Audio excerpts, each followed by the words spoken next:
Voici 5 vertus fondamentales sur lesquelles vous devez construire votre famille, sur lesquelles vous devez bâtir votre famille et avoir une vie harmonieuse. Première vertu, il s'agit de l'amour inconditionnel.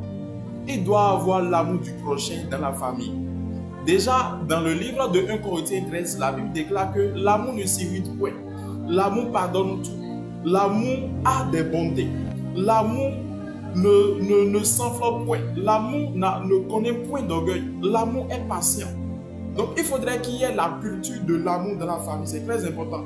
L'amour inconditionnel, c'est cet amour-là qui vous amène à faire du bien à l'autre sans ne rien forcément attendre en retour. Il doit avoir la culture de cette vertu dans la famille. Deuxième vertu, il s'agit de quoi? Il s'agit du pardon. Le pardon, vous devez savoir que le pardon est le socle de la réconciliation. Pourquoi il doit avoir la culture du pardon? Tout simplement parce que tous les jours ne seront pas toujours des jours de liesse. Il peut venir en fait dans des mésententes, il peut venir des conflits, il peut venir des malcompréhensions. Donc il faudrait qu'il y ait la culture du pardon. La Bible déclare que dans Colossiens 3 au verset 13, supportez-vous les uns les autres et si l'un se plaint de l'autre, pardonnez-vous réciproquement. Donc il doit avoir cette culture-là dans la famille. C'est la deuxième vertu.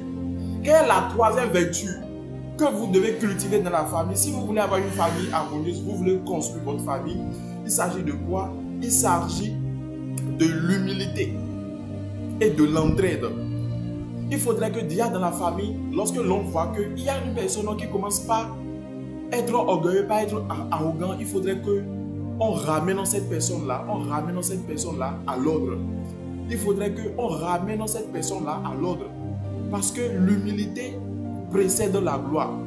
Les plus grandes bénédictions en fait de ce monde s'acquièrent lorsque tu développes le caractère de l'humilité.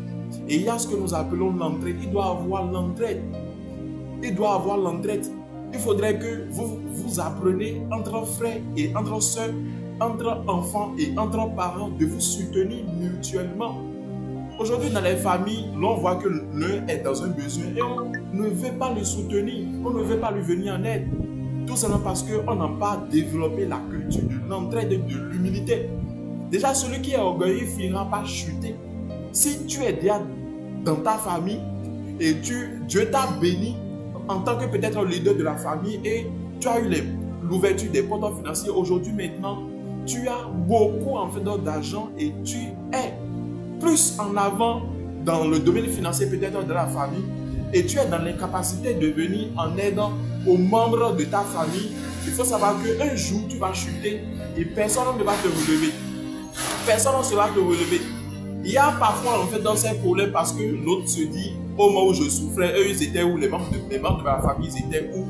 Mais lorsque je suis maintenant en fait riche, maintenant ils vont me dire que je vais forcément les soutenir. Donc il y a parfois en fait dans ces problèmes. Nous avons de l'argent, c'est pas pour si nous mourons, nous n'allons pas en fait emporter cela. C'est toujours important de se soutenir, c'est très important. Quatrième vertu, il s'agit de quoi? C'est la fidélité et l'engagement. Il faudrait que chaque personne soit fidèle dans la famille. Il faudrait qu'il y ait l'engagement de toujours soutenir l'autre lorsque l'autre va tomber, de toujours soutenir l'autre dans les moments de faiblesse comme dans les moments de force. Parce qu'il va y avoir des moments de faiblesse qui vont venir dans la famille, mais est-ce que l'autre peut compter sur toi? Il doit avoir un engagement à ce que cette famille puisse rester toujours soudée. Donc il y a la fidélité qu'il doit avoir dans la famille. Il y a l'engagement. Vivre une famille harmonieuse, vous devez savoir que c'est un engagement, c'est une décision que l'on se prend.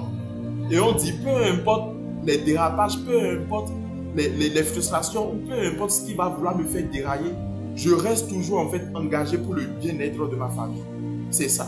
Quelle est la dernière vertu sur laquelle vous devez bâtir votre famille et avoir une vie harmonieuse? De passage, si vous êtes nouveau ou bien nouvelle sur cette chaîne, il est très important de vous abonner et d'aimer la vidéo et de partager cette vidéo parce que je sais que ça va obligatoirement bénir une vie. La dernière chose que vous devez faire pour assurer une bonne construction dans votre famille, c'est l'éducation. Il faut savoir que si vous ratez l'éducation dans la famille, l'avenir également est raté. Vous devez en tant que peut-être aîné ou bien déjà dévancé ou bien tuteur, déjà dans la famille, il faudrait que l'éducation soit assise dans la foi. Il faudrait qu'il y ait l'éducation des enfants dans la foi. L'éducation doit être bonne. Déjà dans le livre de Proverbes, la Bible déclare quoi?